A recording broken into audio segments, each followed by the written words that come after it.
Until the day that they tell me not to put that on air anymore, which I think would be Local 4, I think would be responsible for that. I'm still going to play that because it's still one of the best nostalgic things out there in the TV market.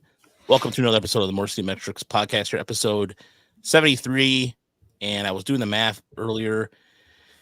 We have questions about Buddy Kennedy. We'll get to that. But this is episode, I was looking through the archives of all the episodes, between all the names of all of our shows and all that. And so I was going back through and trying to count as many shows as we've done. So, Chris, you want to take a guess on how many shows we've done? Well, let's see. All right. Okay. We started doing this regularly, I want to say 2016, 2017. Yeah. So we're going on 7 years now. Mm-hmm. Episode, I would think close to 350. Damn. Uper, if you took a guess. Yeah, I came around just before Torkelson got drafted. So, yeah, I'll say there's been a lot of double up weeks. Let's go with 420. Okay. I see Nice. what you're doing. Yeah. We get you. We know what's going on. Yeah. All right, Cameron, you want to take a guess for the sake of just taking a guess? When I say high 400s. You'd be close. 360. Chris was pretty damn close. 362. Inside the numbers, baby. Yeah, 362 episodes since 2016. So if you count minor league report, it's over 400 in that range. But anyway, so welcome to the program. Hopefully everybody had a good week. Before we get to all what's happened, including the trip up 75, going over a little bit of Lakeland, want to do a little bit of we have to do what they call the radio cliche of paying the bills, if you will, from our friends over at Bet Online. So right now there's college basketball, there is no college football right now, but if you do buy, by the way, they have the Coke cans now with the national championship Michigan thing going on. So I picked one of those up today because I'm a sap. And yeah, so, and I can't find the read now. All of a sudden I'm losing my, oh, there it is. Okay. Sorry. With up to the minute odds, stats, and trends, you can follow your favorite team's path to the playoffs with in-game live betting, contests, and all your best player props. Experience the world's best wagering platform anytime on your desktop or your mobile device. Head to Bet Online today to become part of the team. Remember to use the promo code BELIEVE, BLEAV, for your 50% welcome bonus on your first deposit. Bet Online, the game starts here. So, and again, make sure you follow us, or if you have not subscribed to us on Apple Podcast, Spotify, or wherever you listen to podcasts, and try to leave us a 5-star review. And you can follow us on Twitter, MCM Baseball Pod. So, hello everybody in the chat this evening. So, we definitely have quite a bit of a show to get to this evening. So we're going to be talking about giving injury updates. We're going to talk about Buddy Kennedy, the newest Tiger acquisition. One of those, they liked him better than Andre Lipsius. I'm not gonna do a whole eulogy on Andre Lipsius or anything like that. It is what it is. We'll get to that. Inside the numbers and the good, the bad, and the ugly. We were bringing back as baseball is underway. And so there's quite a bit of stats to go into. But first and foremost, yes, let's go into the newest Tiger, Buddy Kennedy, who has 40 games of major league experience with all with the Diamondbacks. He is a infield type. He can play the outfield, which is a prerequisite, apparently. Anybody that can play left field and play the infield. He had 206, 293, 299, and 123 major league plate appearances last year. So his work stands out in AAA because he played in the PSL, the Reno Aces. And so anybody knows that the Pacific Coast League, the offensive numbers tend to be skewed. But he walked more, he struck out, but his WRC plus of 133 was translated better than 33% of the league average.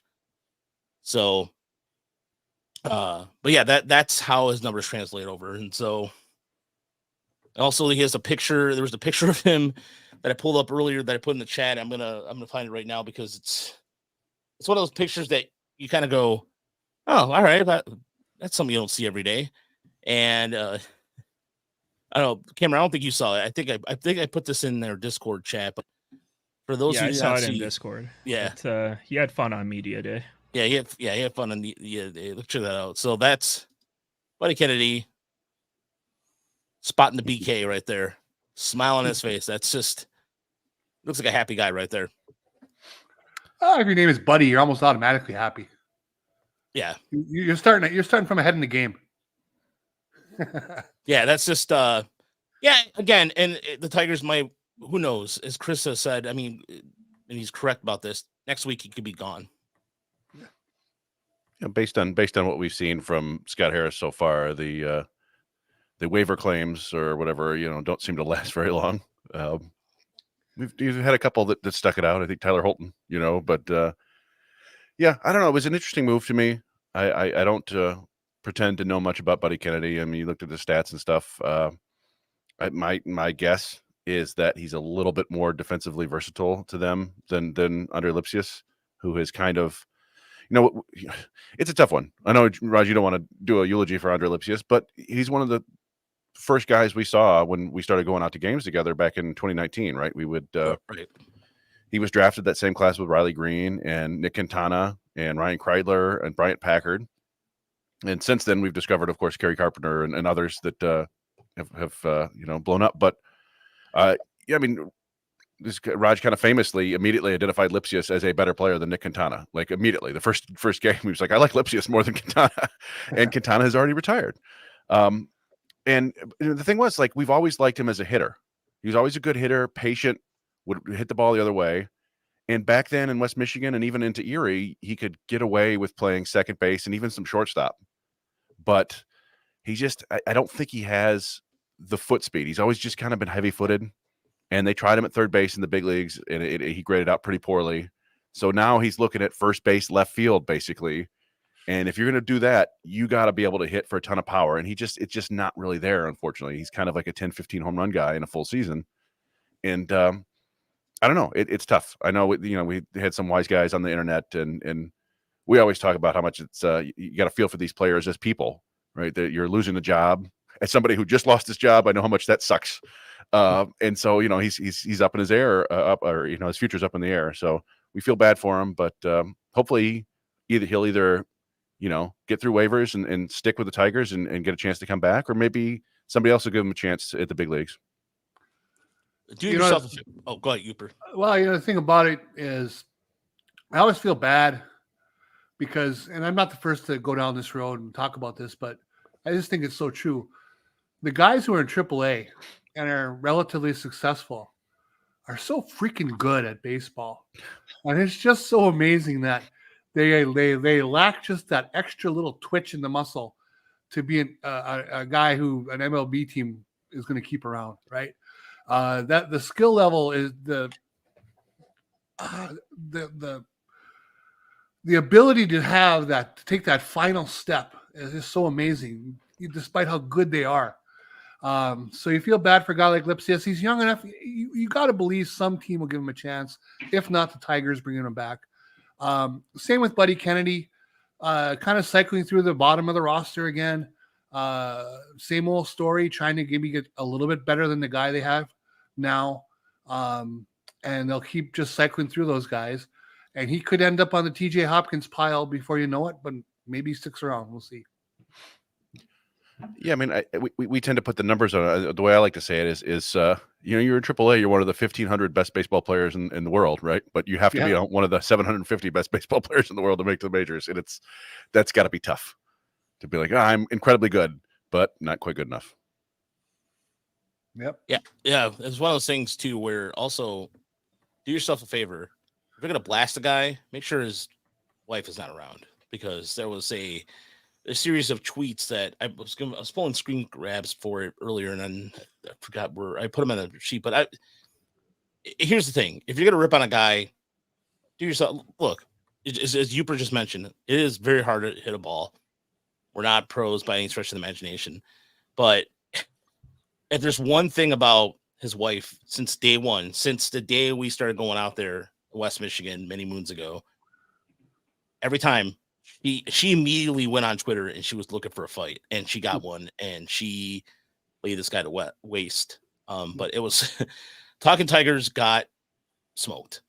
And so anyways, that's just the whole thing. Like how hard it is to hit a ball, slider with all this movement.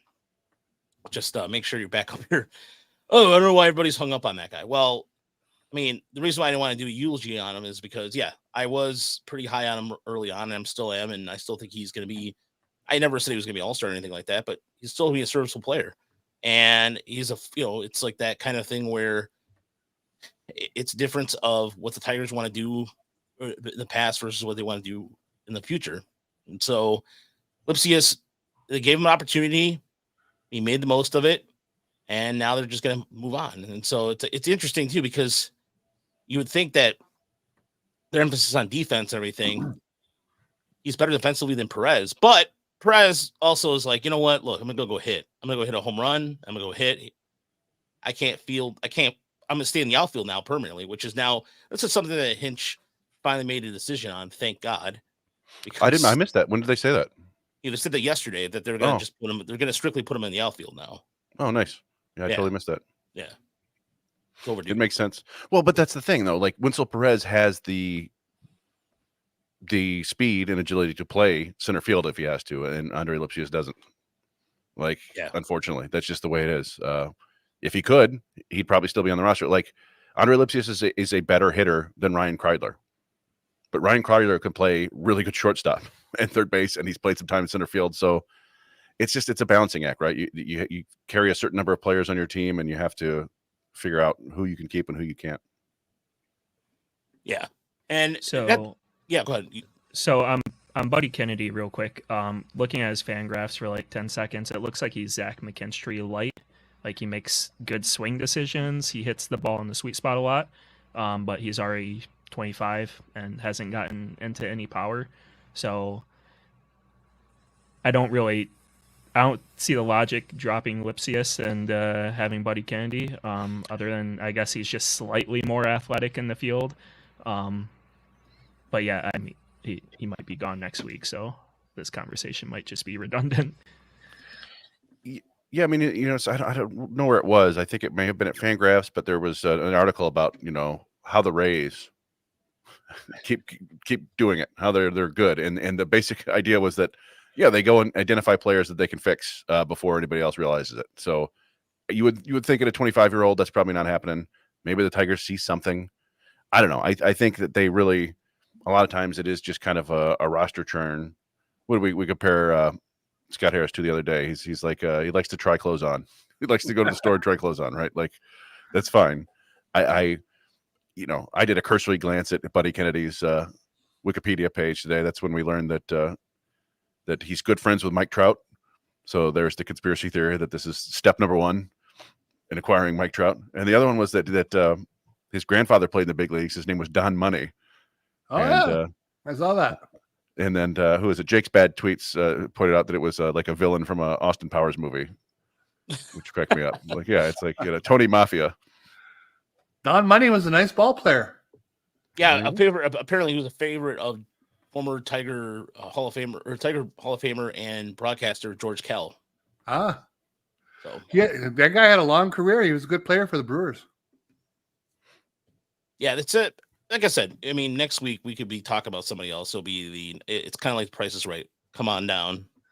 It could be somebody else next week. There could be a pitcher out there. Who knows? I mean, if you think about it, we're only week 2 into spring, technically week 2 into spring training. So it's, but by the way, just as a heads up, here's the thing. If you want to go home, if you really want to go home and you're driving down to Florida, do yourself a favor, make a checklist. Don't leave half your wardrobe behind. That's what happened. Oh, no. I left the entire top 2 drawers of my clothes that I left down there in Lakeland at Sherry's house. So that's what Sherry wants to address. And so, and if I get a chance, I'm hoping that if we can get some extra donations, it'd be nice to go down to the spring minor league showcase thing. That'd be nice to go to. But either way, that was something that I just got in my car Saturday night, wanted to go home. And then I didn't get home till Sunday evening, and I'm texting Chris the whole time, like sleeping in my car. And I was pretty ripe when I got home too. but Yeah. nevertheless, either way, it was still a good time, and I got to talk to a couple of people down there and got some. I guess get some. We talked about this on the minor league podcast too, which you can find over on our YouTube channel. So the other what happened earlier in the week, the Colton Ingram was cleaned off the waivers by the Mets. I think we might have addressed that. I'm not 100%. But TJ Hopkins, that was a guy we talked about last week. He cleared waivers and he's now ready to AAA Toledo, which was kind of expected anyways. As far as injury updates go, Kerry Carpenter, he is due to come back Monday, and there's no update. He was supposed to face live pitching on Tuesday, but I haven't heard anything back since then. But as far as Dylan Dingler goes, too, he's expected to come back tomorrow. He had an orthopedic Arthroscopic. Thank you. Surgery to remove some loose bodies from his throwing elbow, and he hasn't caught as of yet. Nothing, no updates. There's no problem with Brendan White's 30-pitch bullpen session which was 26. Today's leap day, so it's still throwing me off. Monday, and nothing yet from Sawyer Gibson Long nor Garrett Hill. So if you're wondering, I'm curious about that. Somebody's asking me, how was Atlanta? Todd, I had no traffic again in Atlanta. I somehow avoided traffic in Atlanta twice. I got there Sunday morning, and it was a little like maybe one pocket of traffic, but smooth. Atlanta both times was smooth. So somehow I avoided Atlanta traffic. The only traffic I really got into was when I got into Cincinnati. Downtown Cincinnati was a little chaotic, but for a Sunday evening. Other than that, a little bit in Chattanooga too, but not really. Like I said, 75 was pretty smooth. Knock on wood. So hopefully it happens again like that. Yeah, I know I'm lucky. I'm very, very lucky that I went into Atlanta with basically 2 hours of sleep, and somehow, I don't know. Miracles do happen every day. So, but yeah, so a couple other things too that I wanted to get to. The big news today, and we saw this. There's no StatCaster in the game today. However, Wilmer Flores has been confirmed that he's hitting 99, and so that is something that is a big deal, because the fact that last year he was 92, 93 tops, as I asked one of our guys over in Erie, because they have the Hawkeye data, if that was the case where he topped out maybe at 94 tops. So the thing is that there's been kind of like, well, did he add miles per hour? No, he was throwing this hard before, and it looks like he's able to reharness it. So Chris and I went, and I will give all the credit in the world to Chris on this. He took 2 videos. No. Well, I mean, let's be honest here. You're the one that did the side-by-side comparison here. Yeah, but it's not the best side-by-side you've ever seen. There's guys are different sizes. But it was just like a quick attempt to see what if anything has changed, and it's hard to tell, right? We were using, and the video I used was from 2022 actually, when he was touching 97, and I think he hit 98 in the AFL the year before. So yeah, I mean he's had this, and we always thought that this might, he might throw harder given how big he is. But yeah, so last year was just puzzling what happened to his velocity and his command. It's really hard to tell. I didn't slow it down. I only slowed it down halfway, and then I was kind of slowing it down more in my phone, or kind of going frame by frame. And the first thing that jumped out to me was just the way he's presenting himself to the plate. He looks a little bit, and the old one on the right, he appears to be like standing, almost looking at the plate, and now he's standing more towards third base. But again, who knows if that's just a trick of the camera. But I will say, just the main thing that I think I noticed is that it seems like he's more of a tall and fall guy now, whereas he was a little bit more drop and drive before. And it feels to me like he's getting his leg down earlier and opening up his hips earlier, and then getting more whip with his shoulder. But I don't know. I'm not a pitching mechanics expert. Yeah, that's something that. So when I did speak to Flores, last year when I spoke to Flores, the one thing that he was working on was throwing his changeup quite a bit. And this year, he's been working on his mechanics through. I know Evan Petzold reported that. I did ask somebody that I talked to, and I still haven't got any feedback as of yet. But the head whack is something that, here's the thing. Like, I know that it doesn't look like much of a subtle difference, but comparatively speaking, when he first came on the scene, where his head whack was really pronounced, it seems like it's cleaned up quite a bit. In addition to just his hair, but I can't help but think too, Chris. I know maybe it's the angle of the camera, but I feel like in a way, he's still about the same slot, but I feel like that he's getting more torque when you talk about in terms of his follow through on that. It just the exact mechanic changes that they indicated through what the free said on the Freep. Yeah, it's a little bit of a cleanup. It's just you have to kind of like, especially when he puts his foot down. It's when drive right there. It's just seems quite a bit more putting that like torque in. I don't know. It just looks like a little bit more hip and shoulder separation to me, which I think adds a little bit more whip to the arm. But I don't know. Again, like we're basing this off a couple videos that we just took off the internet, and the one thing, I think Chris McCoskey had an article. They had quotes from AJ Hinch, and they basically just talked about, and we talked about this in the minor league podcast, I think, was just they've discovered that if you move your body faster, your arm goes faster. Something pretty simple. And I don't know, whatever it is, it works. I mean, like, we can go over the intricacies of it, but the bigger picture is, if Wilmer Flores is throwing in the upper 90s, that's kind of a game changer for him, because he's more like the guy back in 2022 who was a top 100 prospect to some sites because of that velocity and the 2 breaking balls, and he threw a ton of strikes. And last year that all kind of backed up on him. So, in his first outing was a little bit iffy. We saw he actually got 2 quick outs and then kind of sprayed the ball, particularly with his breaking ball. But sounded like today's went pretty well. Now, obviously, again, no StatCast data, no video, just radio, hard to tell. But I mean, that could add another potential number 3, number 4 starter, or another potential power reliever into the system. And either of those is going to give the team great options. And he's on the 40-man, so we may see him this year. That's what I was going to ask. If he maintains this velocity and other, numbers back it up, and he's got some movement on it, how quickly I see him being like a 6-out reliever?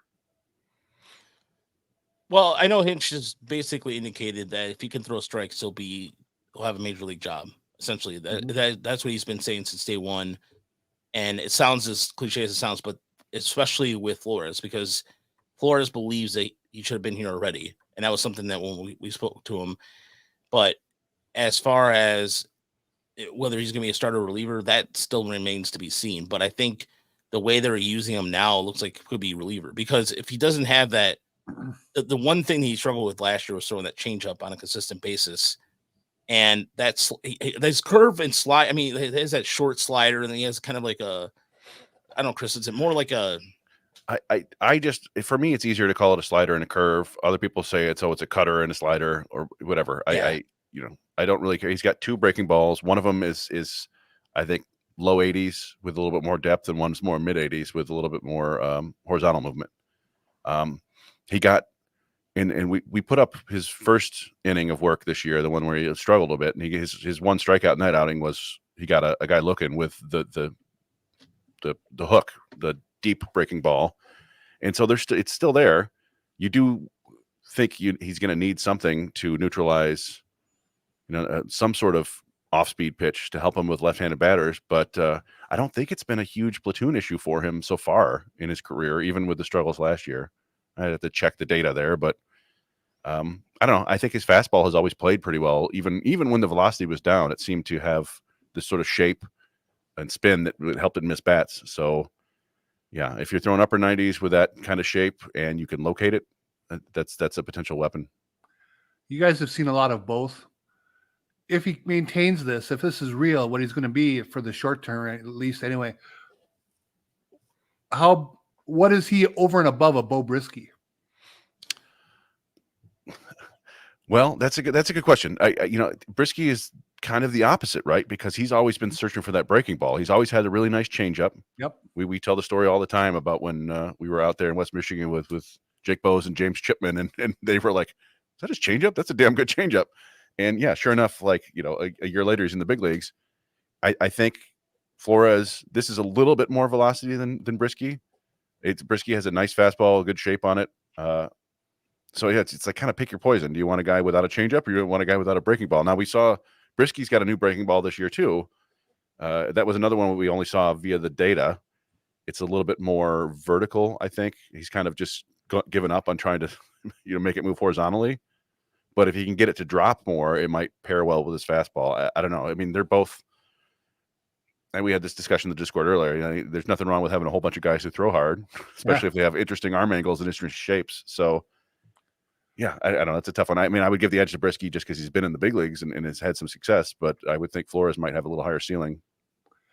Yeah, I just think that with starters going less and less innings, they're going to need as many options as possible of guys who can pitch, enter into the fifth and take the fifth and sixth inning off the table for the team when you got a small lead or game tied or whatever.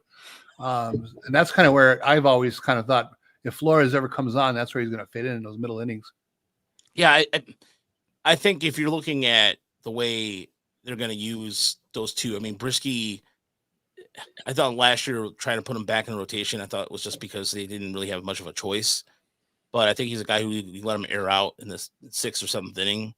He's got that, especially if his new pitches end up working out.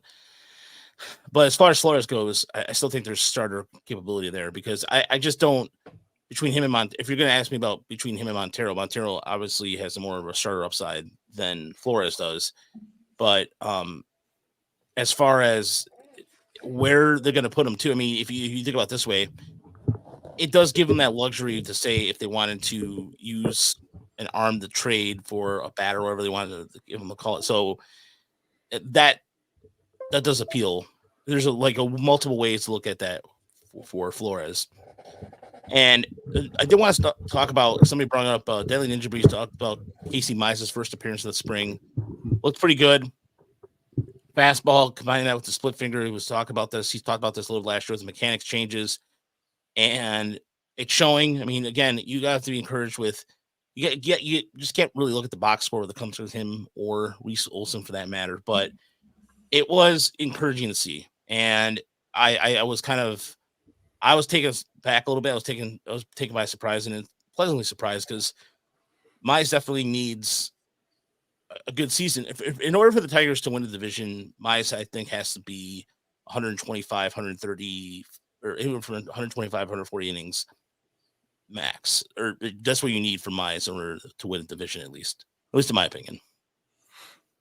Yeah, they need to be at a spot where they're limiting his innings and he's not the one who's having to be shut down and all that.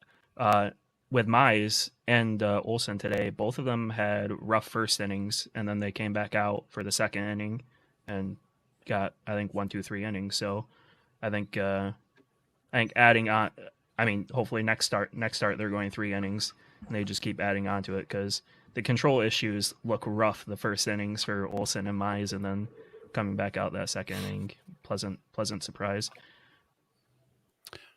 Yeah, I mean, to me, the biggest thing was just having Mize get out there, right? Like having him go out there and complete, and really, what was good for him, it was rough that first inning. He got pulled, and then they put him back in, and he had a nice 1, 2, 3 inning. I think it was.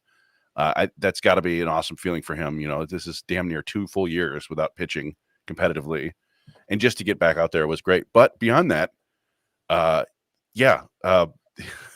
Deadly Ninja B's point, and I, Stuff Plus, I do think is useful. I don't think it matters until a significantly more innings that you see. But Mize has clearly changed the shape of his fastball, and it kind of mirrors what Jackson Jobe did last year. Mize's fastball now has more spin on it. It's harder, and it's got. I looked it up. It's close to. It was 18.8 inches of induced vertical break on average for his fastball. And we can get all of the weeds in that. But basically what you need to know is anything above like 17, 18, 19 is pretty good. That means the fastball is going to have more ride on it. And that's not what he used to throw. And Youp's talked about this a bunch. His fastball always seemed pedestrian. If you give Mize a fastball that's actually a weapon now, and if he can regain his command, he's going to look a lot more like that number 3, number 2 starter on his best days, because he's got he has a splitter. He has the knuckle curve. He's been working in a slider too, right? I mean, he has a slider knuckle curve splitter. Yeah. He's given up on the 2-seamer, which was his worst pitch by outcomes. So yeah, I mean, I think this is just another one of those cases where the Tigers have this pitching brain trust in place now, and these players are fully bought in and they believe in it, and they're doing this stuff on their own too. They're remaking themselves into better pitchers, and it's encouraging to see that early data on Mize, at least to me. Yeah, especially because he can get his split finger going with his fastball, and that's a way you can change eye levels with that, because if it comes out the same mechanics and they're sitting fastball and you just go on a sweep, put that split finger right down low and away, it's gonna be a really good combination of for strikeouts purposes. So we're bringing back a segment. So if for anybody who's new to the show, because there's some people we've gained in the winter, during the season, we do 2 segments. We do a segment called Inside Numbers, where we take a stat cast, or whatever stat. It can be anything. It could be temperature in the air. I don't know. Yeah. We'll take something and we'll discuss it a little further, and then the good, the bad, and the ugly. So let's start off with the Inside Numbers, and we're getting more encouraged for our listeners to, during the week, if you have a number you want us to talk about, if there's some stat that you wanted to bring us, of course, email us and at the show email, or just send us a message and we'll gladly go over it. We had a couple people who did that last year on a regular basis, and that's fun. So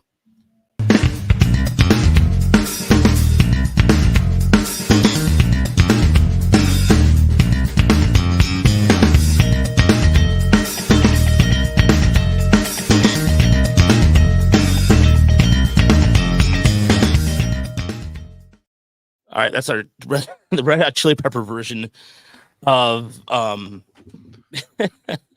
yeah, some funky bass there. I wanted some more basses here. So yeah, of course, yeah. As soon as I knew I was gonna get the Flea reference there, but no, we haven't played this in a while actually. Off the Frickers building. There we go. Yeah, Bootsy Collins segment. All right, Uper, what is your inside number this week? My inside number is 47. 47 is the defensive runs saved projection at MLB.com. Mike Petriello has put on the the Guardians. I can't believe it. I wrote down Guardians here. I still said Indians. Yeah. But anyway, that is the number one projected number in MLB this year, 47 defensive runs saved.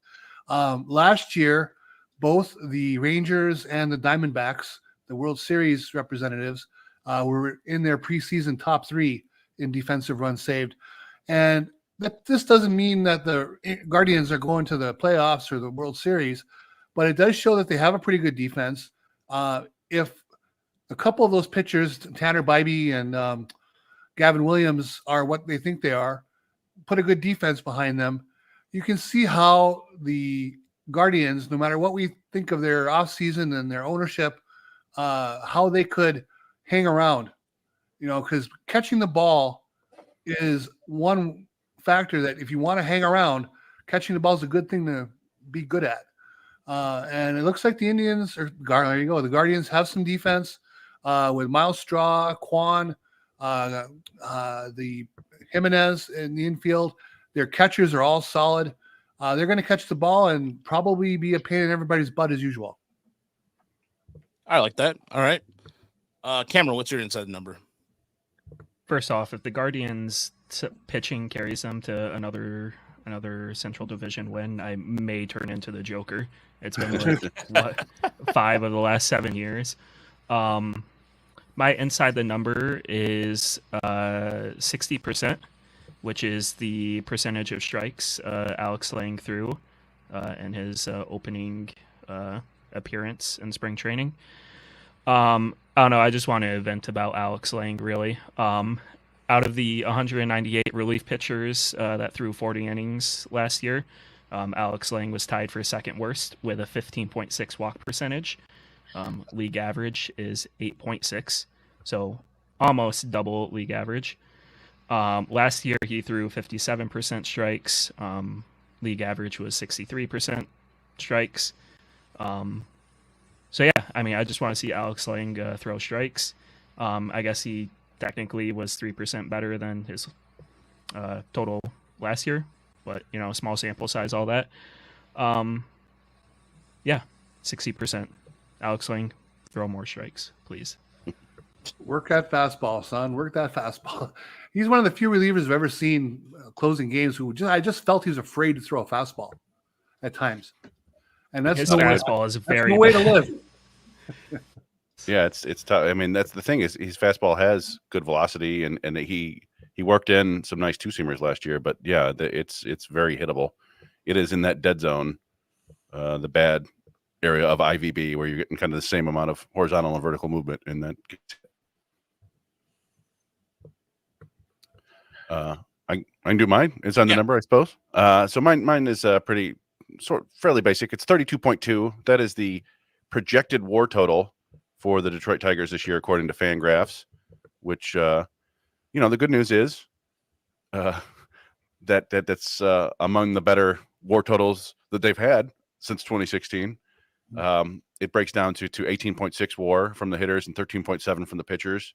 That would be the highest offensive WAR for the Tigers since 2016, which is kind of what we've been asking for, like a functional offense, maybe. The pitching would be the fourth best since 2014, slightly worse than last year. The bad news there is that generally speaking, when you're using WAR like this, you kind of start with 48-ish wins. Some people say 45. You can go all up to 54, I guess, just from a team full of replacement players would have that many wins. So if you add the 32 to the 48, you get about 80 wins, which is nice, but not going to get you to the playoffs. I don't think any of us are necessarily expecting that, but it is kind of the hard, cold numbers of it. Now, you could argue that it's kind of within the margin of error, though. If Tigers have an 80th percentile season, they win like 86 games, and they're probably going to the playoffs. So it's possible, but 32.2. Did you look into the rest of the Central Division at all, or is that? I did not, but I can very quickly. I would assume that the Twins are number one. One of the interesting things, the Twins were one of, if you just do that WAR, math, the Twins were one of the biggest underperformers in baseball last year. They had like the third or fourth highest total WAR of any team, and they were like 7-8 games under that total. So thanks to Kyle Clark here, the Tigers 2019 home run leader, Brandon Dixon, has retired. He just posted on Twitter. So happy trails to Tigers legend, Brandon Dixon, home run leader. It was 2019 season, right? Yeah, it was 2019 season. We led the team in home runs with 19 or 13 or something like that. I can't remember off the top of my head. 15, maybe. That sounds right. That sounds about right. And so my inside number, by the way, is 3, and that's the number of Giants starters that are healthy right now, as the Giants have continued to have setbacks with injury, as Tristan Beck has been diagnosed with an aneurysm in his upper arm. That was talked about today. It was reported by Maria Guardado of MLB.com. And the reason why this is kind of what I was talking about this with Chris earlier. The Giants starter depth is pretty slim at best, and you're expecting Alex Cobb to come back, who had a left hip injury. You have Robbie Ray coming back from Tommy John, but they haven't looked good so far. And also, I mean, there's, of course, you still have Blake Snell and Jordan Montgomery out there. Bob Melvin does not want to be reminded of that either. So, but as far as like options go, I mean, if you I forgot that they signed Jordan Hicks, and they're trying to make him into a starter, which I don't know if that's going to be a good idea long term. But either way, the reason why I would just mention that is because, I mean, there's a possibility that somebody mentioned this on Twitter, and I thought was a very interesting comment, was you could definitely see Sky Harris going, "Hey, you want Joey Wentz?" Or somebody they may like in the past. Who knows? Because, I mean, Joey Wentz doesn't have really much as far as like options go. I think he has one minor league option left, or maybe he doesn't. No, he has none. No. That's he's going to be one of the big roster decisions. So it would make sense if they don't think they can fit him on the team to look for a trade, and they probably work one out because, as we talked before, that's a pretty good arm. He hasn't had a ton of success, but I think teams will take chance on an arm like that. Yeah, and look, and the thing is that the number what the Tigers are going to do, or should be what the Giants are going to do. They maybe have put out offers for these guys, but I do find it interesting that you would think a team that desperate for pitching already would have gone and pulled the trigger on Snell, but apparently there's an offer out there, according to the Yankees offered him 6 years and like 180 million or something like that, and he rejected it. Yeah, that was. I mean, when I saw that, I'm like, hey, boy. But we've seen this play out before with Scott Boras, right? Where he does the game of chicken and almost always wins. Now the Bellinger one doesn't seem like a huge win, but honestly, and we can go into this a little bit later, but he was the type of player to get a contract like that because he was pretty awful for 2 years and then had this strange bounce back year last year, which those numbers were undoubtedly good, but there's a lot of underlying data that suggests that was very weird and flukish. So I don't know. But yeah, I'm going to get into that a little bit later, just the free agents in general. But yeah, it's Cameron, to answer your question earlier about the projections for the other AL Central teams. You've got the White Sox with 23.7 WAR. That's the third lowest in baseball, ahead of only the Nationals and the Rockies. And then the Royals are fifth at 29.3, and the Tigers are seventh with 32.2. And then you go all the way up to about 15th for the Guardians at 39.5, and the Twins are first with 43.4. Okay. So Tigers are looking, according to F4's projections, the Tigers are about 10 games worse than the Twins this year. 10 wins worse. I would think that the Tigers defensively this year would, based off some of the moves they made, you would see a better result of that too. And it was an interesting article too that I wanted to address this earlier because it was something that came from Motor City Bengals, and it was it was something about how the Tigers are how they dealt with Riley Green, and injury management a little bit. And so it was talking about how really it's temperamental. The Tigers, without playing him, it's bad for the ball club, which is pretty obvious. But I don't know. I feel like, here's the thing: like, if you want Riley Green, by the way, if that, like, just as far as what Riley Green wants to be, if he wants to be the guy that crashes in the wall, so be it. So the question becomes: would you rather have Riley Green DH and be that guy, or I'll have Riley Green in the field? I mean, still want him in the field. We talked a bunch about, like, hey, getting him out of center field so he stops diving for everything, and then what happens? He was in left field when he got hurt, right? Yeah. Like, yeah.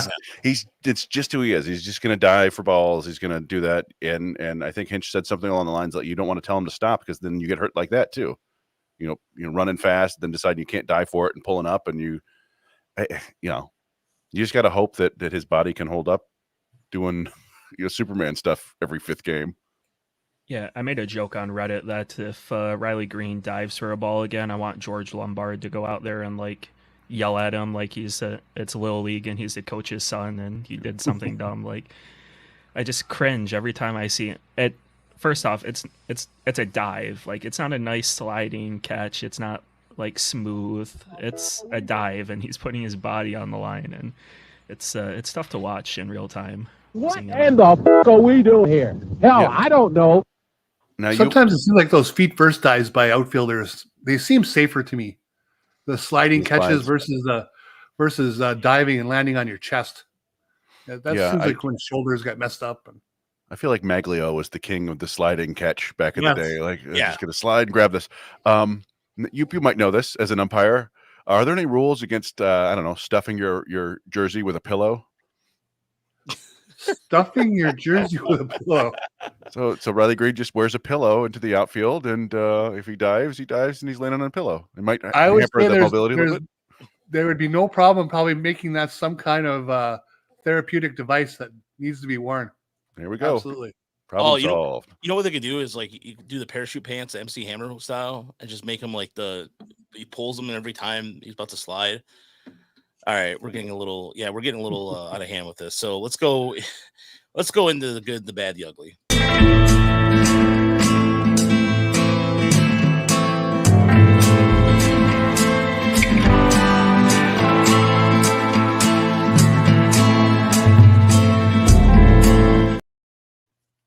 I had to throw Carlton in there because that's one of my favorite ugly moments of the 90s.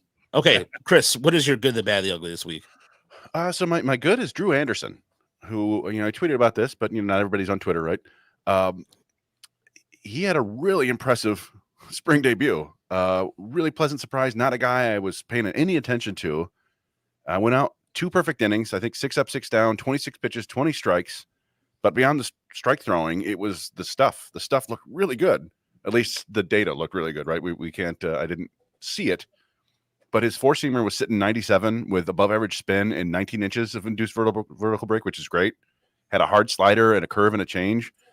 Just from a pure data basis, this stuff kind of looks like Garrett Cole's. Obviously in a much, much smaller sample size here.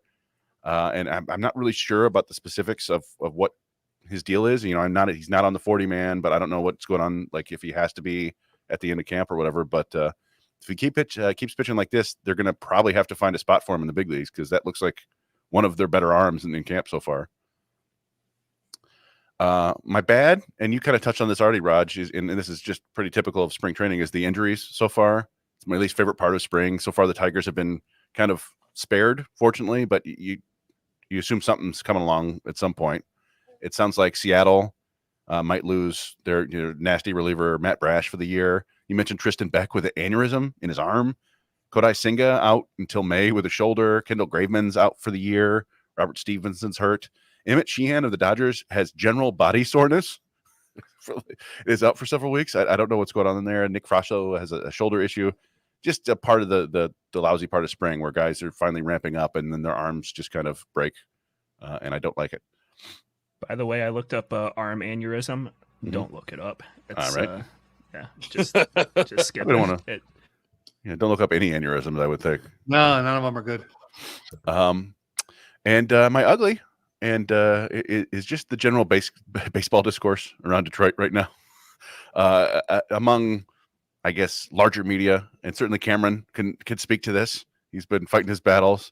But we've seen already seen stupid draft takes, stupid roster takes, stupid free agent takes, lots of takes for clicks, no real reasoning or supportive arguments. I suppose this is what happens when the Pistons are garbage. And I don't know, people should be getting super excited about the Red Wings right now, but I guess, the Lions, it's Lions draft season. So they've got 1 month to talk about the Tigers. But it feels like 1 week. Yeah. It's a lot of these takes for clicks. It's like a middle finger is the same as a thumbs up to these people, right? Because it's like, as long as you're paying attention to me, I don't care. And we've talked about how deeply flawed the free agents are. I just mentioned it earlier. Snell walks everyone. Matt Chapman hit for 1 month last year, and he's a good defender. He's not like this, all-world Gold Glove defender that people think he is. JD Martinez, everybody wants him back. He did have an awesome season last year, but he also had a 7% spike in strikeout rate and more swinging strikes and issues like that. Now, we know that's not the main issue. Guys can strike out if they're still producing. We know that. Who doesn't know that? The people who yell about signing big name free agents, and then they come and they see these guys strike out and they complain about it for 4 years. All right. That's because that's what we're used to. So yeah, just a lot of ugly nonsense we're seeing out there. And I don't know, maybe it's normal for this time of year. It just feels like a little bit more of it right now, and it's annoying. What in the f*** are we doing here? Hell, I don't know. No, there is. When you're comparing war, do yourself a favor. When you bring it up an argument, make sure you look at the totality of something. If you're going to look at why do we side, look, the payroll side, the Tigers didn't spend enough, but that's going to be the Tigers, because basically the way Scott Harris is, his background, the way Chris Zelich has been, that I don't see the Tigers spending. I don't see it. I'm not going to sit here and pretend and go, one day they're going to do that. They really want. No, I don't. This is why they're built. The narrative of them. This is what pisses me off. Is when people are like, you guys are way too optimistic. No. The narrative is still the same. The Tigers are going to build. The reason why they're building within is because the farm system is actually good.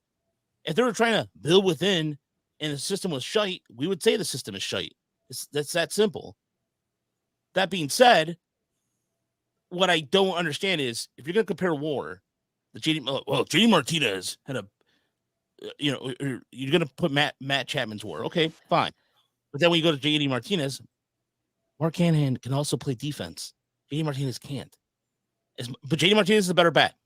I'm not. You're not ever going to hear me say Mark bat's better than JD Martinez. But if you're going to use WAR to boost your point, make sure you get it correct. That's it.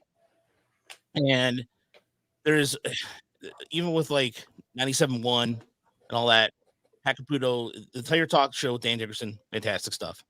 The rest of it, I haven't listened to 97.1 in a decade, maybe. I don't know. And so, like I said, there's just one of those things where it's a weird thing between like a thin line between podcasting and then what they do is I've heard people say, "Oh, I've heard what you guys say on there," and they said it themselves. It happens. No big deal. I have nothing against anybody that does radio or anything like that, but I just find it funny. You're right, Chris. This time of year, it seems like it's more amplified this year because the Pistons, somehow you're going to try to spin the Pistons being good at when they win. It's complete and utter nonsense. And the Wings should be celebrated more. I'm glad the Wings are. I mean, the Patrick King goal he had to them on the breakaway the night he was honored in Chicago was one of the top 5 hockey moments I've seen, or one of the top sporting moments I've seen in quite some time. That was really cool. And it was a great call by Ken Daniels too. That stuff should be celebrated instead of just this. Why are we? Yeah. So, we don't add it. We don't. Somebody who depends on by whole 28th in OPS and runs scored in 2023. This team is there's so many offensive problems, and so they're relying on a lot of what ifs. BK. So that's what I'm.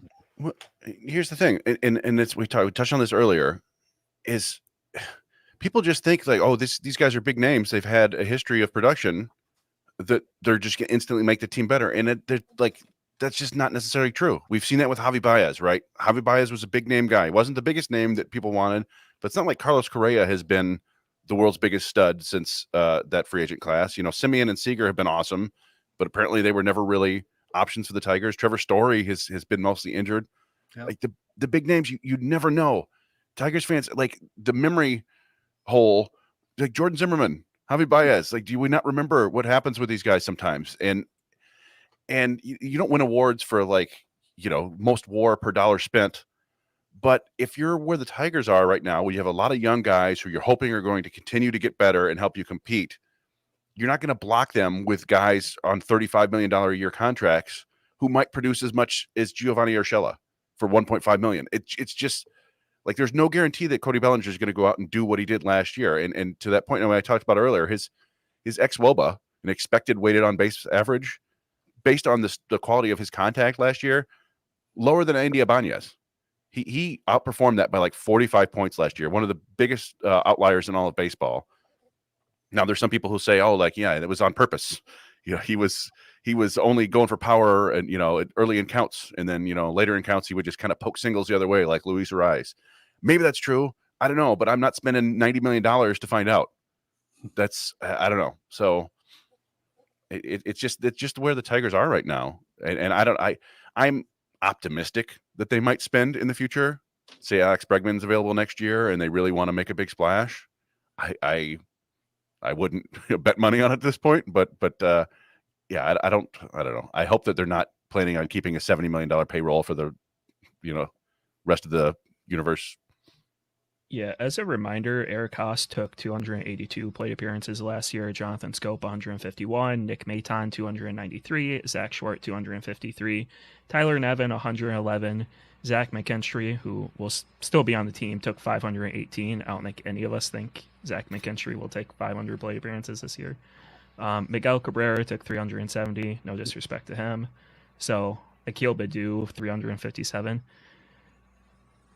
Yeah, so granted, there's a lot of unproven talent, but we've gotten rid of we've gotten rid of the unproven talent that proved they didn't have any talent. So It's just The proven non-talent. the unproven non-talent. Classic addition by subtraction. And now there will be players this year who do not perform the way that everyone hopes. There are a couple candidates for regression in the lineup. That's just the way it is. But yeah, to Cameron's point, like they've a lot of what ended up being dead weight is just gone now. They've kind of, I don't know, raised up the water level a little bit.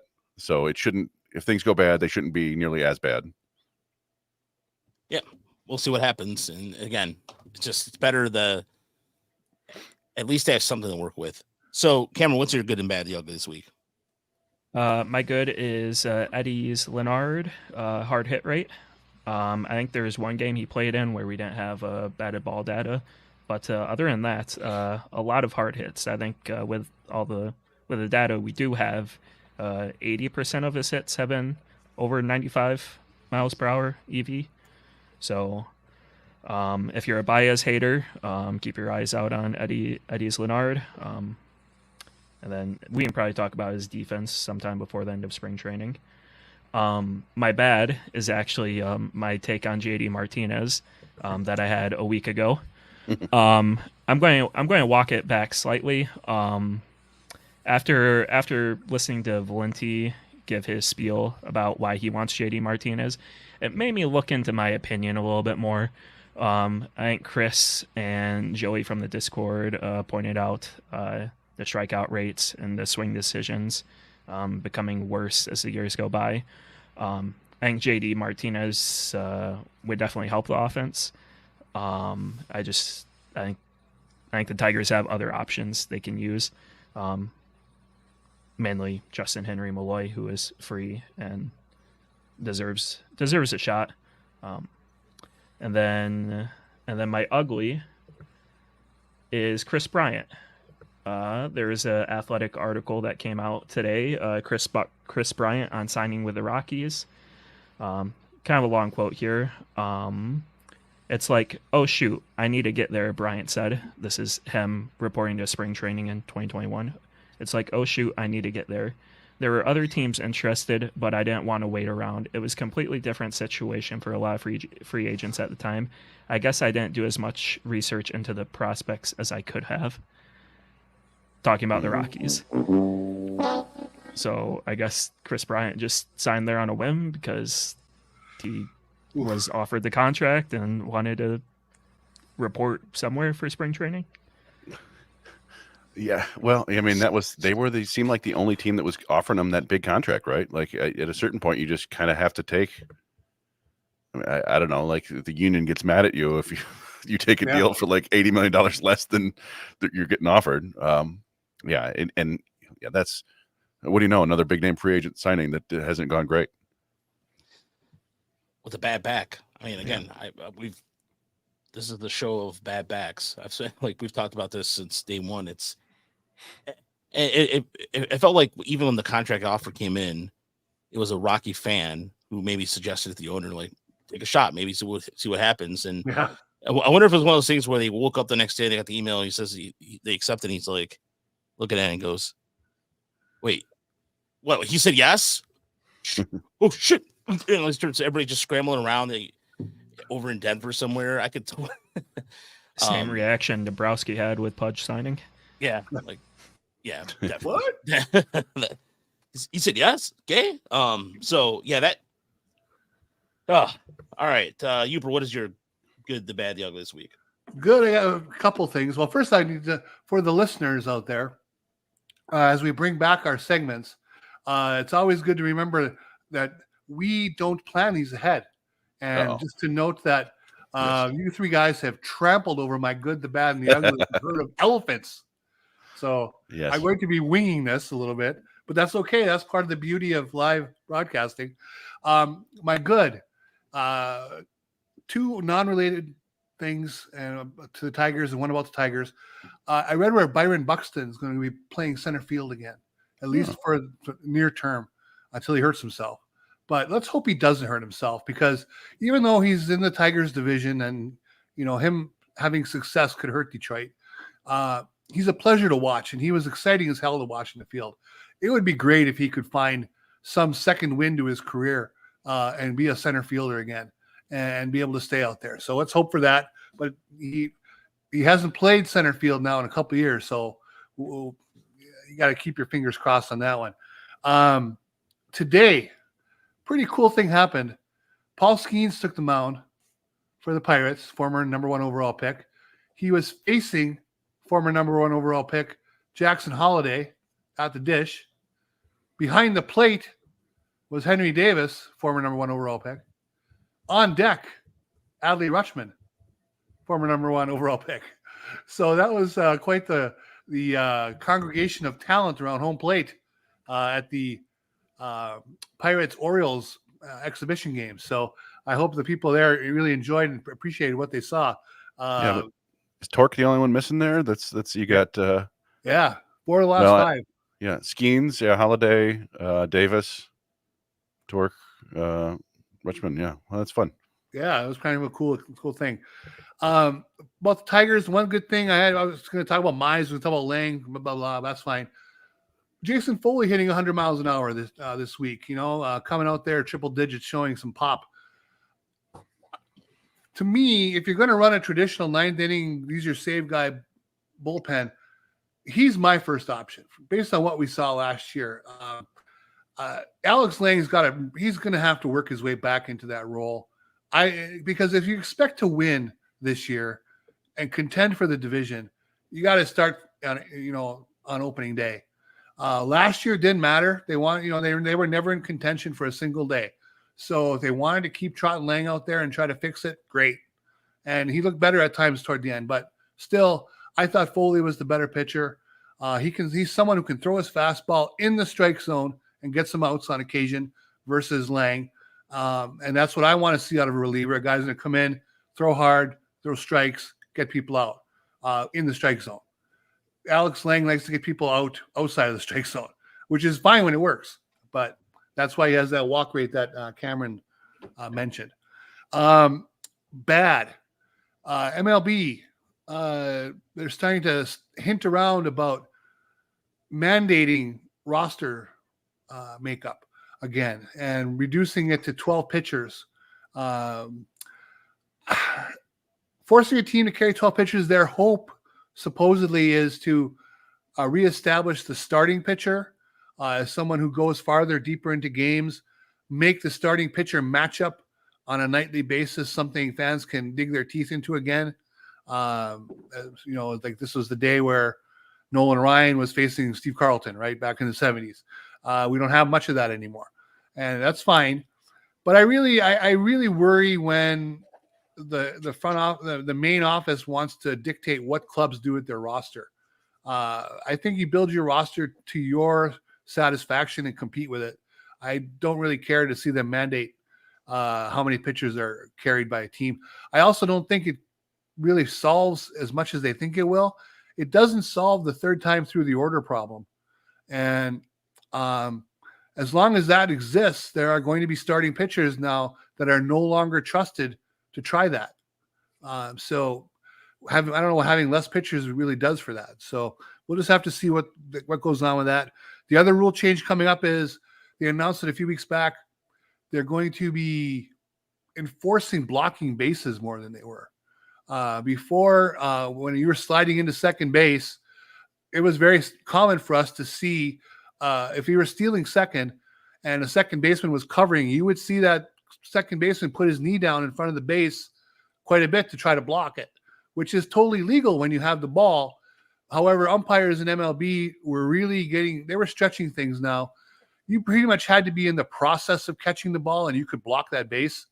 Now it sounds like you have to have that ball before you block the base on a runner. So it'll be interesting to see how many arguments this raises, how hard this is to officiate, because they've been giving the defenses that leeway for a hell of a long time. I can tell you that. So well, that's something to break. That's something. I'm glad you bring that up. That's something that Hinch, the team, has been working on since day one. Mm-hmm. They wanted to make sure they get the rules down pat and know the rules inside and out. So yeah, definitely that's a good call there. That's something that that Hinch has done since, like, with the reason why some of those minor league coaches are staying in camp too is because of that. Like, I've seen Gabe Alvarez out there working with them on the blocking and making sure on the pivot side of things too. So Interesting. yeah. So that's a big emphasis that they're working on since day one. So there was no hard and fast rule to what they were doing, but basically, if you were down on one knee blocking that base, if you had your glove up and that ball was relatively close to you, and there's no definition on relatively, but they were going to let that go. You could block the base. Now you better not. It sounds like runner's going to be safe. So it's going to be fun. It's a change. They're trying to open up more offense, and it's a legit thing. They didn't really change the rule. They're just going to enforce the rule. My ugly. I was going to talk about JD. Yeah, fine. I do one thing we didn't talk about. He's 36, right? I mean, that number. I think someone here mentioned how old he's getting older. I didn't realize he's 36. I thought he was 35. I thought it's a big difference, but now he's closer to 40 than he is to 30. So, 1 year deal, great, do it. Yeah. Otherwise, nah. Let's move on. I would say get younger. But if it's a 1 year deal, they can get him for not a big deal. I'd be happy with that. 134 OPS plus last year. Strikeout rate going up. Walk rate was going down. Never loved to see that. So we love the guy. He'd be selling tickets. I would watch him. I think he would help the team. But if they don't do that, doesn't bother me too much. The ugliest thing though this week, Tim Wakefield died a few months ago of cancer. His wife passed away, I think today or yesterday, from pancreatic cancer. Yeah. Just a devastating thing for that family. They leave behind a family. Just a sad thing. I mean, Wakefield, big charitable giving guy. Obviously, long career as a knuckleballing pitcher, very effective at points. But just seemed like a really great person. To have that level of tragedy befall his family, just amazing. Very sad. Hope for the best for his children. Yeah, I really feel sorry for his children. And it's a rough go. Yeah, I saw that yesterday. Yeah.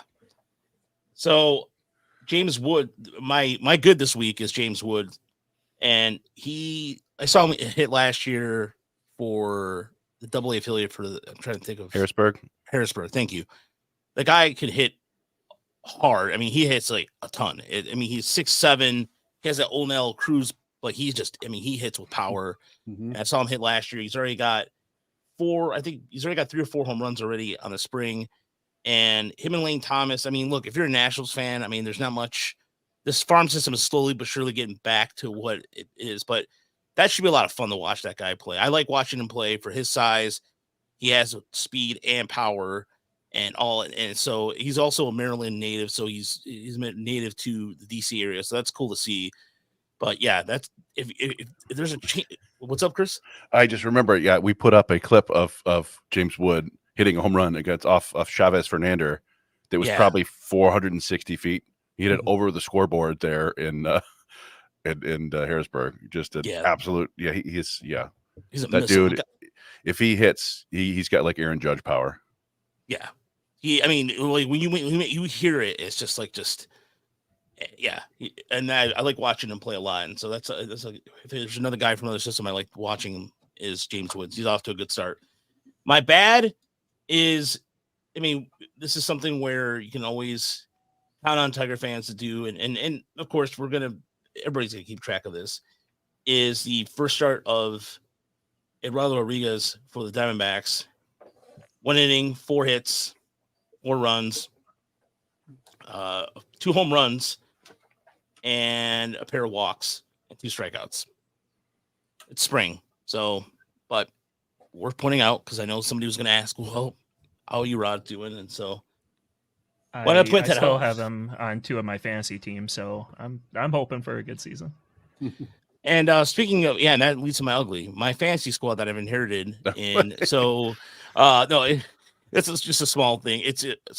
I'm joining a league with Chris. Chris has been doing a league for a long time, and my squad is pretty ugly that I got inherited, but I got some work to do, and I'm looking forward to the challenge. But that's not really, that was the third jokes. pick. Yeah, the third pick. There you go. Yeah. So and in our league too, Uber, I'm gonna put my team name as Ben. Don't ask me for another trade. So, but no, that's not that's not really my my final ugly really, and it's nothing to do really with. It's just kind of like I guess a silly thing really is the so the backlash about the or it's the Shohei Ohtani marriage announcement. So the reason why this is ugly to me is because it's funny. The immediate reaction to it was, "What is Ben Verlander going to say?" And I was laughing my ass off because just the amount of weirdness that Ben Verlander has with Ohtani, and some of the captions too is like, I saw this on Reddit. Partner is a Japanese woman. Okay. All right. Good. You know, like she was supposed to be an alien. I mean, is she an ostrich? I don't. Yeah. Anyway, it was just seeing some of the like weirdness behind it about. I don't know. It's just not necessarily ugly. It's just weird. It's really weird. But anyway, but the Ben Verlander stuff was cracking me up because. Yeah, if you've seen Verlander gushing over Ohtani, it's rather strange. It really is. It's excessive. Yeah. So I know I've never been a fan of like that kind of tabloid stuff. I mean, it's fun to talk about, or I guess, but then after a while, it's just kind of go what the strangest obsession with celebrity and all that. So it's. Anyway. Apparently, it's because Japan culture makes like TMZ look like mild. Really? Like, apparently Japan celebrity worship culture. I mean, that's part of the reason of signing Ohtani was like so lucrative for whoever got him, because like they spend money, they worship him. They like when the Dodgers played the Padres sold Japanese ad space. Like they love Ohtani, and I don't think it's just Ohtani, but like they love their celebrities over there. Yeah, Yu Darvish when he came over. I mean, he was basically Michael Jordan in Japan. It's a phenomenon.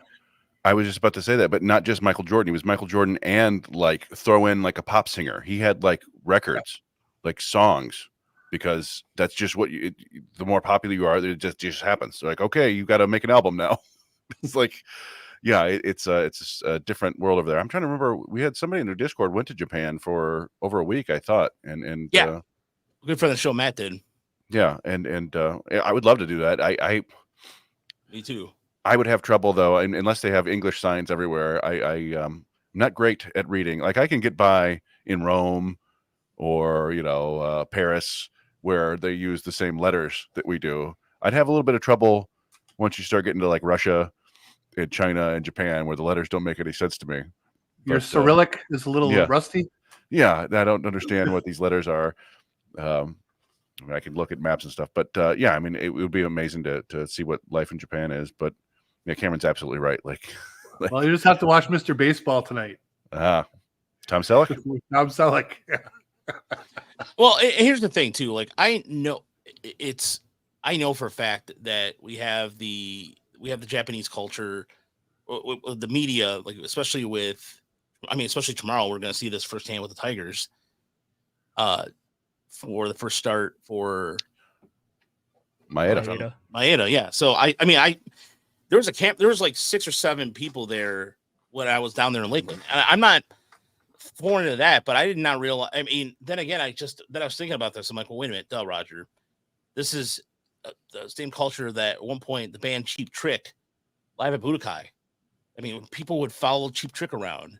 They had to have security. Michael Jackson, same thing. Like there's just in wrestling too, even wrestling characters that are somewhat marginally small here, they go to Japan, like Vader, the former masked wrestler, was huge in Japan. Hulk Hogan was like gods in Japan. And so it's, yeah, I don't know. I don't know why I just totally honestly did not. Again, even with Nomo, when Nomo was here as a Tiger, there was some significant Japanese press following here too as well. Remember, Lars Nootbaar became an overnight sensation during the World Baseball Classic, and everyone had the pepper grinder things and all that. Speaking of Japan, none of us brought up Yamamoto's pro debut, which was pretty spectacular. Yeah, it was. So, stupid Dodgers. There you go, Raj. That's pick number 3 in your draft. I'd be shocked if he doesn't go first. We don't need to get deep into the fantasy woods here, but this is the best first year. The way our league does, we don't have a draft. It's just full 26-man roster keepers. You keep them all forever, unless you trade them or drop them. And so, like, the waiver wire ads is basically our draft. That's what we call it, our Christmas. And this is the best crop of first-year players in this Yahoo Fantasy that I could ever remember, because you've got Yamamoto, but you also have Ethan Salas, like an 18-year-old catcher. You got Skeens, you got Langford, you got Cruz, you got Jenkins, you got Clark, you've got Matt Shaw, you've got Rhett Lauder, there's like 15 legit guys who should be added this year. So, I don't know, it's a good year for a first-year fantasy player. Yeah, I had to settle for Skeens as my 5th pick in my fantasy. So, like, that's tough. You have to settle for a potential ace. Yeah. Moving on, I wanna play this video real quick of Joey Cora doing pitching fielding practice. This is from Cody Stavenhagen on Twitter. Pitching fielding practice. Cora is, I guess, just making himself big and wide to make it harder for pitchers to see the ball off the bat.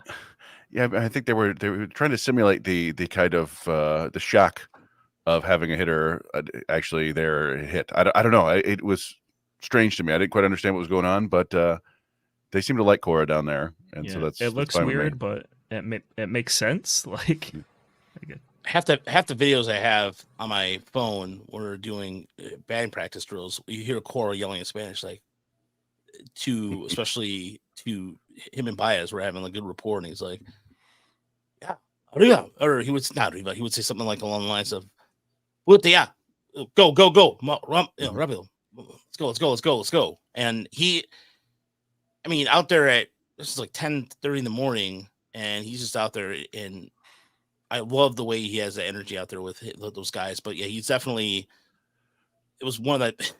I was talking to Evan Woodbury about that too, and majority, I think 80% of it was in Spanish, and some of the video, I was going back through some of the video the other day, and it's like, how do I get piece this together? No, I'll just post it occasionally here and there, but yeah, that's a good call there. It's and especially because I think Alex Cora was still in Boston, so it's are they related? Yeah, they're brothers. Yeah, they're brothers. They were during the game today. They were talking about the Red Sox appear to be projected to finish last in the East, and they were speculating that Alex Cora could be done if he doesn't. They were also speculating that if Dave Roberts doesn't win the World Series, then he could be done with this roster. He could be done in LA, and then maybe Roberts comes back to manage the Red Sox. There was a lot of speculation there on the radio. Wow. But that drill that Cameron was saying, that kind of reminded me of old school. You'd see like high school quarterback prospects, and they'd have their special quarterback coaches like holding up brooms in front of them and chasing everybody. The basketball too. Block. So that's funny. But yeah, by the way, I did want to end the podcast talking about Eddie Leonard a little bit, and we mentioned this about him being one of our good. Yeah, it was Cameron. That was your good, right? Yeah, he has exit velo. Yeah, his exit velo. So in terms of questions about his defense, last year we saw him in Toledo. He played all over. He played primarily. He played some time in center field, but he did play shortstop. He came up over as a shortstop.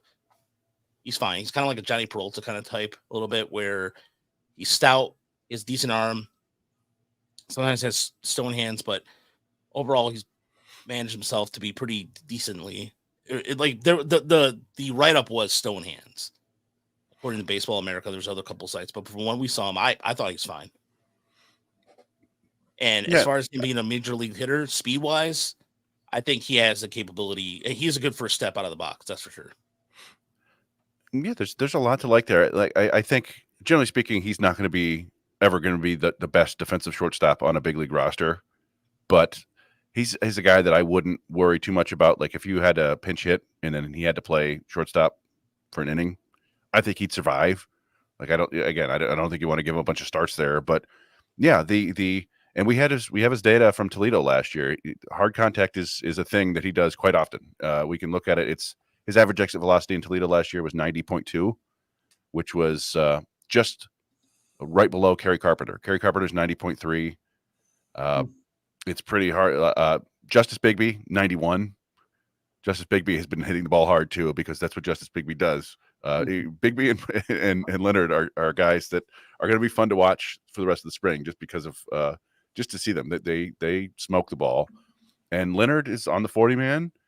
He's a guy like Flores. I think we're going to see this year. I think MLB had him as a dark horse to make the opening day roster. I don't think that's going to happen now with the addition of Urshela. But you never know with an injury, and with his versatility, like you said, he's probably primarily second base, third base. He has played some outfield. He can fill in at shortstop. We talked about that's a shrewd move from Scott Harris. Just took some cash to get him, and he looks like he can help a big league team. So that's it's fun. Where do you put him in relation to a Willie Castro? A much better eye at the plate. Okay. Well, I mean, yeah, yes, I would say that he's the same level of aggressive as Willie Castro, and probably not quite as good of an athlete. Willie Castro was a really above average runner, could fill in center field, but yeah, I think Leonard has better bat to ball skills. I don't think he's going to walk a ton, but he's also not going to strike out a ton. Whereas Castro, there's a lot of swing and miss in Castro's game. But yeah, I think he's a notch above Castro offensively. Yeah. I would say so. I think he fits the Scott Harris version of Willie Castro better than Willie Castro did. If that makes sense. Yeah, but Castro, I don't think Eddie Leonard is going to go out and steal 20, 25 bases in a season or anything like that. He can get you a couple bags, but yeah, I don't know. It's an exciting guy that is kind of under the radar. I mean, you think about it this way: the Dodgers had him for the 40 man for a reason. I mean, there's a, and I'm not saying it's just because it's the Dodgers, but I mean, the one thing that has stood out in his time last year, let's not forget, he was one of the youngest players on the Toledo roster. That's something to consider. Yeah, he's 23. He's just turned 23. Yeah, wow. Younger than Bigby, younger than Malloy. Not that much older than Colt Keith, right? Probably a year, 8 months older than Colt. Yeah, or something like that. Yeah, I'm sorry. Yeah, like about a year. You're right. 23-year-old for just straight up cash. That's a good move. Chris hit the money there. 22. I mean, 22. When they got him, he was. Yeah. Here's the thing. He was at Double-A before they got him. And you keep in mind too, he was in this. I believe it's a Texas league, so it's kind of more. It's a very hitter friendly league. His WRC plus was 96. He was hitting 254. He had 11 home runs already before he got called. Before the Tigers signed him and sent him to AAA. So I imagine him being in the Erie's roster last year. Whew. Yeah, I mean, he would have been 9 months older than Colt Keith. Yeah, 9 months. Yeah, that's not. Yeah, so I think for what, if there's one thing about the roster shuffle, the Harris roster shuffle, which should be a song sooner or later. We need some band out there. Slide to Toledo. Yeah, slide to Erie. Like 2 steps back, drop. Yeah. All right, I'm terrible at coming up with songs on the fly, but anyway, somebody needs to make that happen, because look, this is the same town that did April and the D, the Good Old Boys, or whoever that band was. Bring them back and let them do like the Hair Shuffle or something like that. There were like 6 different bands, right? Every year there's a new band. April and the D. I remember 2 of them specifically, not the names of the bands, but the songs still live in my head. Yeah. April and the D to me is one of the worst songs of all time. I'm sorry, it is. There was one that was really like soft rock ballad, and the other one that was just kind of kept repeating April in the D, April in the D. The only April in the D that is even acceptable is the one from the Detroiters. That's it. That is the only one in the D that's acceptable, and that to me is one of my favorite representations of that song, because the rest of the original one sucked. Yeah. Perez, since we're on the topic of Eddie's Leonard, Deadly Ninja B said, where does Wenceal Perez ultimately end up position-wise, and will he hit enough that it won't matter? And yeah, I don't think he'll hit enough to be able to make the roster. He's a quality hitter.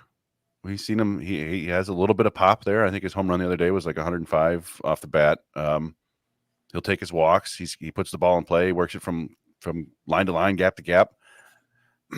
I think, his only real, I don't know. It's tough for him now. Yeah, if he's not going to play any infield, and that's probably what he needs to do because of the throwing issues. Probably looking at left field, right field, and really kind of a fifth outfielder, I think at best. I don't know if there's a spot for him on this roster. I was going to say left fielder at Coors Field. Yeah. Maybe. Yeah, it's we like Winsel Perez. It's just and he's played some center, but I mentioned on the minor league podcast the other day that he got a bad jump in Wilmer Flores' first outing. Perez got a bad jump, took a step backward. Now it was on the hardest type of play for center fielders. It was a ball hit directly at him off the end of the bat. But still, I don't think he has like elite instincts to play center field. He probably has the speed and range to make it work. But I would think left field, right field, and kind of emergency infield late in the game after pinch hitting. Perez, there was a game where he had 2 outfield assists in one game. He's got the range to play the outfield in a pinch. I don't want him near the infield ever again. I mean, it's just watch him in Lakeland. That was one of those. His arm strength, yeah, arm strength is fine, but it's just a yips. It's just like simple play and just whoop. Yeah, he'll turf a 20-foot throw from second base. It's unfortunate. No, Jimmy, the Tigers don't lead the league in 4A players. No. That honor distinctively belongs to the Pittsburgh Pirates. The Pirates have a lot of 4A players too. I mean, this is like Tigers are up there too. Oakland. I'm the Rockies. White Sox. the White. Yeah. I mean, yes, the Tigers. The Tigers have a lot of major league talent now.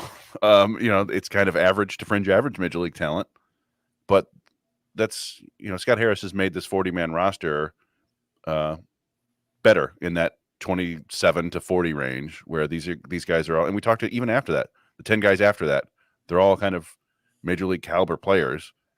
But yeah, I don't know. I mean, the Tigers. I think a lot of people conflate quadruple A and young. Like just because someone's young doesn't mean they're quadruple A. Yeah. Well, and the thing is, you need some 4A players. I mean, you got to have them, right? You're gonna need them in a pinch. So it's not always an insult to some of these guys. They have a good career going. But someone called Ryan Rayburn a quadruple A player earlier in the chat, and it's like, well, I mean, Ryan Rayburn had like a 900 OPS in the second half, multiple years. Like, yeah, I mean, who's the quintessential? Like, who's that? Billy McKinney to me is the quintessential quad A player. Like, he's been on like 8 different MLB teams and has probably played 150 total games over like a 10-year career.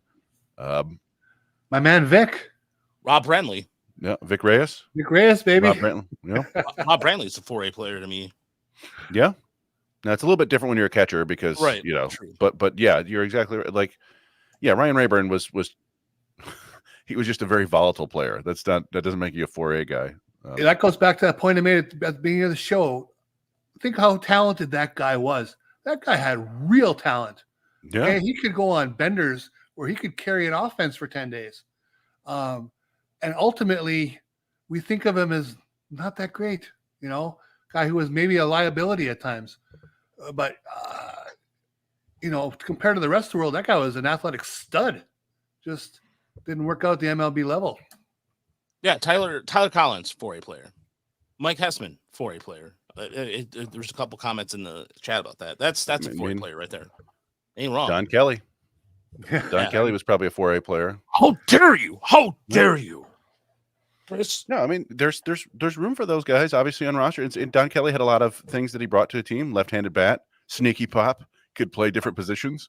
But, yeah, those are the types of players we're talking about. Who's that dude? Jim Leyland wouldn't bat a quadruple A player second at ALDS against the Yankees.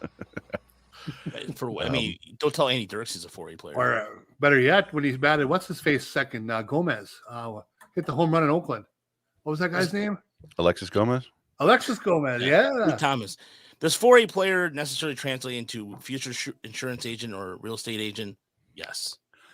It depends. Depends on your family and your background, and Yeah. some guys go into coaching.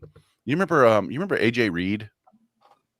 He was Yeah. an Astros pick. He was like a first baseman, and there were always questions about his bat speed, but he came into the minors and just was an absolute monster. I'm trying to look at what year. 2015 for the Astros in high A and double A. He hit 34 home runs while batting 340 with plenty of walks and not that many strikeouts. Got to the big leagues for a total of 199 plate appearances, hit 149.